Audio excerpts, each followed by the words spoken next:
Hi everyone, this is Kim from 3 Olives Branch, and today we're going to be making pumpkin patch pumpkin dirt pudding. This is a twist based on the classic that I remember eating all the time when I was a kid of the chocolate pudding with chocolate cookies and worms sticking out of it. I thought this was a really fun way to make something festive for fall, Thanksgiving, and Halloween. So we're going to be running through the steps of how you can make this. You can see here we're going to have layers of the pumpkin pudding here, which I'll show you how to do yourself so you don't have to find any pumpkin pudding in the store. We also have those cookie layers, and then we top it all off with this little pumpkin patch that includes vines across the top. So let's go ahead and get started. Okay, first we want to get the pudding going so that it can set and start to firm up. So we're just going to mix all the ingredients here in a bowl. We have our vanilla instant pudding mix. We also have pumpkin spice blend. I actually like to make my own pumpkin spice blend. You can find the recipe in the link below, but you can use any version that you like or any store-bought kind, it's just fine. And then we're gonna add in some packed brown sugar. Packed means that when you are scooping it into the measuring cup, you push down on it with the spoon or whatever you're using to make sure that's really packed in there versus it being lightly scooped in like you would with a flour. And then we're also going to add in milk. I like to use whole milk. It's a little thicker and richer. And then we also have our pumpkin puree. So this is a 15-ounce can worth in here. You want to make sure it's the 100% pumpkin puree and not the pumpkin pie mix. Pumpkin pie mix already has other spices, sugars, etc. in it. So it's really going to change the flavoring of the pudding if you do that. So we're just going to get this last bit in here. All right. And now all you have to do is whisk this up. And the nice thing is the pudding itself has all of those thickening agents that are going to make this really nice and silky pudding. You don't need to worry about eggs or heating anything or adding anything else. You can see here it's starting to get more and more orange.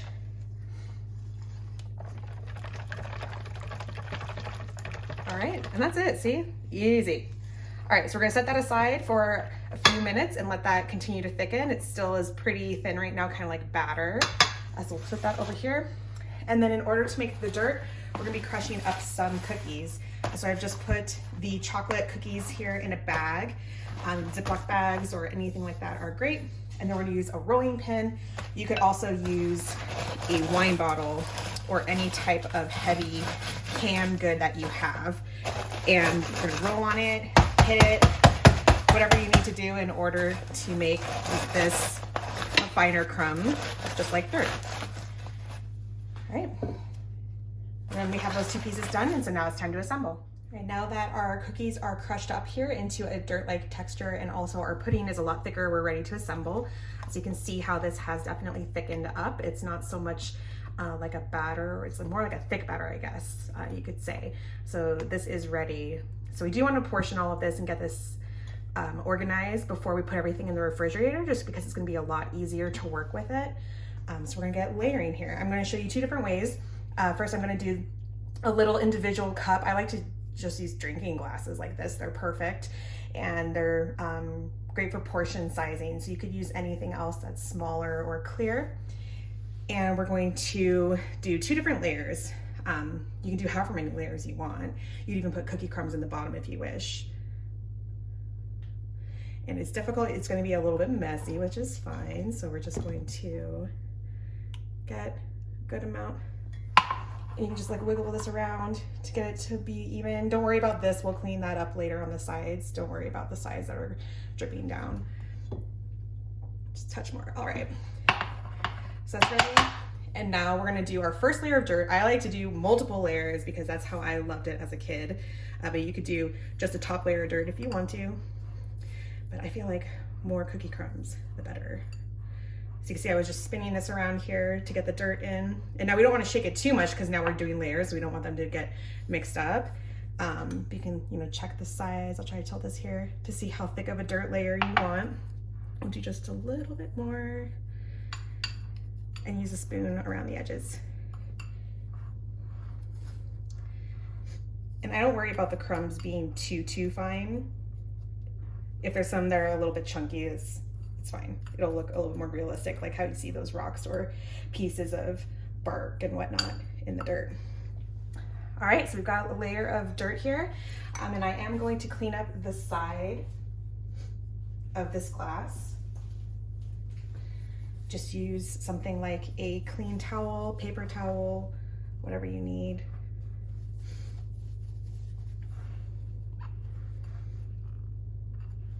This is what they do in restaurants actually, when they get food on the sides of plates and such. They just dip things in here. All right. Okay, we won't worry too much about any little bits because we're doing another layer of pudding. All right, so put this in, and I'm just spinning the glass a little bit to try to help me get it towards the edges. Use a spatula or a spoon to help if you need.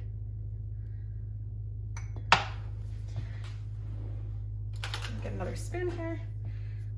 It'll be a little bit easier.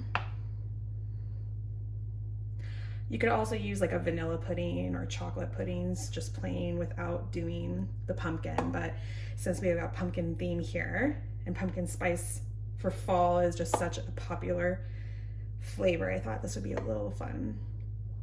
Carry the theme through. All right. Okay, so we've got our 2 layers of pumpkin now, and this is what it's looking like from the side. So you can see that we've got good layers in there. We're gonna do our final layer of dirt up here on top. So same thing, we're just gonna spread out the cookie crumbs across the top. All right, and we will be garnishing this, or finishing it up with little pumpkins and some ivy here in a moment, but first we gotta get everything layered. So you'd repeat that with all the other large ones, or here now we're gonna do one of the larger versions if you wanted to do 1 serving dish instead. This is a Pyrex dish. I actually love using these because they come with the lids, and so it's easy to store them. This one is 6 cups or 1.5 liters. You could use anything, clear preferred, just because then you can see all the layers. You can use pie dishes, like the 8x8 pans, but again, the clearer the better if possible. So when you're doing something larger, you're going to take about half of your pumpkin mixture. Same thing to make your first layer. And again, you can do however many layers you want. You can put dirt on the bottom if you want to, whatever sounds good. When I had dirt as a kid, I always loved it when there was a ton of cookie in there. So a lot of dirt is perfect in my book. All right, so we've got our first layer. And now cookies. So we can use essentially half the cookies, same exact thing. We're gonna put these in. I try to make sure that the edges especially have a good layer showing, and that they're not too thin at the edges. And so I'm doing that by taking the spoon and going up against the dish, so as they fall down, there's almost like this ridge right there. So it's gonna help us give a really, really good clean layer on the edge when you're looking at it. Now, one con, I guess you could say, to doing it like this is going to be that when people are digging into it, it's gonna be difficult to keep the layers. But at least serving wise, it looks beautiful and people can get exactly how much they want versus pre-portioned where some of it might be going to waste. It's also a lot faster this way than doing individuals. All right, just making sure we're relatively even. All right, that looks about good. Now we have our last layer. So we're going to get the rest of this pumpkin mixture again on top. And since we have the crumbs here, we want to be more gentle whenever you're doing additional layers, because if we start spreading, it's going to move the crumbs with us and not only make there be a gap of crumbs in certain areas, but also the crumbs are going to mix into the pumpkin, and then you're going to be losing some of that definition from the layers. So just gently moving around and trying to, best you can, spread this out as you're scooping it in. All right, just a little bit more.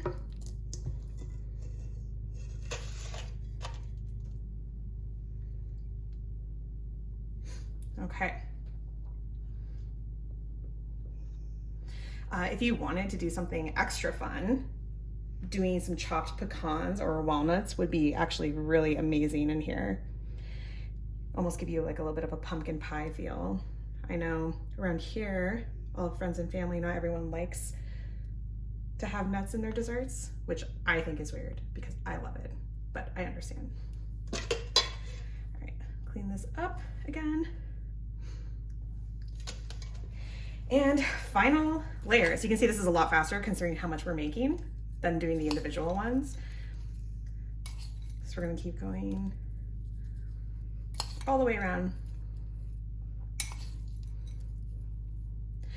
Another idea that I saw online, which was actually brilliant, is using toasted coconut almost to look like hay. So if you're into coconut, if you feel like it would taste good with everything else that you're using, that could be a really fun way to add a little bit more flavor and color, and just toast the coconut, put it under the pumpkins when we're decorating,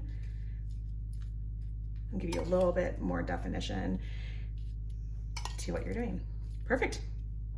All right, so these are all layered, but before we're going to assemble, we're going to go ahead and get this chilled up. You could also decorate this first before you put it in the refrigerator, but I'm going to wait until this is set before we do that, just to make sure that the green frosting doesn't bleed or leak anywhere. Okay, so we are ready to serve and get these finished up with the garnishes and the pumpkin patch effect.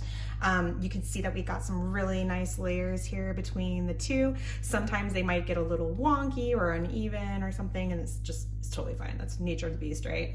It's part of the fun of making it yourself, so it's perfect. So to do the garnishing, again, you can kind of go wild with how you'd like to do this, but I have, of course, our pumpkins to make this our pumpkin patch, and then we're gonna use some green icing here to make the vines and the leaves. This is where you'll need to decide before you get started what type of person you are with how you want your pumpkin patch to look. You can do, the very clean rows if you want. You can make it kind of wonky and swirly, whether it's just diagonal or like they swirl and are crooked across the whole thing. So lots of options. Kind of make sure you know what you want to do or have an idea of it. And then we're gonna go in here and start with making our vines. So I just have a really thin tip of icing here.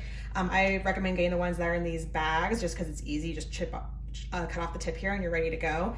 Otherwise, if you have any type of regular frosting, you can put it in a Ziploc bag with some green food coloring, mash it around, and then cut off the very, very small corner of the bag and use it like a piping bag like this. So whatever is easier and what you have. So again, we're gonna start over here, and I'm gonna go for kind of like abstract swirly because that's more my speed. And I'm not gonna make it super perfect. I want it to be kind of interesting looking, just like you would see actually in a garden. So there's one vine. We're gonna make another one over here.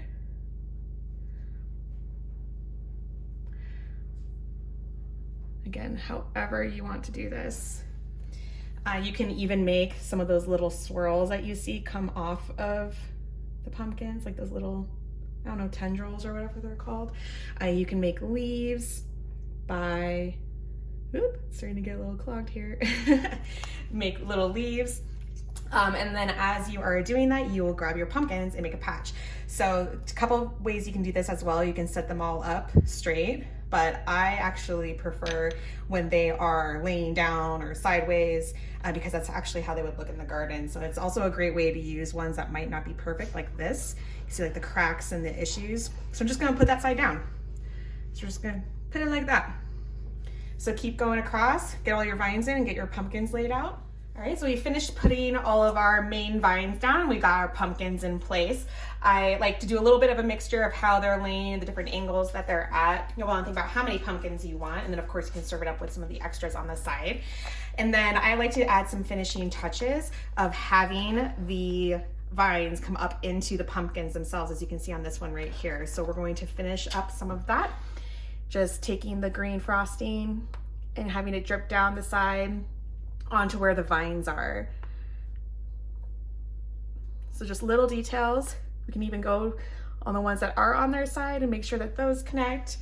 And we don't have to make sure that it's all perfect because again, remember there's all those little tendrils and leaves and whatnot coming off of the pumpkins themselves. So that's it. that is how you make a pumpkin patch pumpkin dirt pudding. Again, you can get this served up with little cups or ramekins or bowls. And these nice beautiful layers here are on display when you use those clear dishes. And that's it for how to make this pumpkin patch pumpkin dirt pudding. So hopefully you all enjoyed watching along. As you can see, it's a really fast and easy dessert to make, and it's just perfect for fall, Thanksgiving, and even Halloween. So go down below in the links and you'll find the instructions for this recipe, as well as all of the specific measurements and ingredients that you need. And also make sure that you like and subscribe to find more recipes coming from me here in the future. I definitely believe that if you have to eat to live, then you might as well be eating good food. So I'll see you again next time.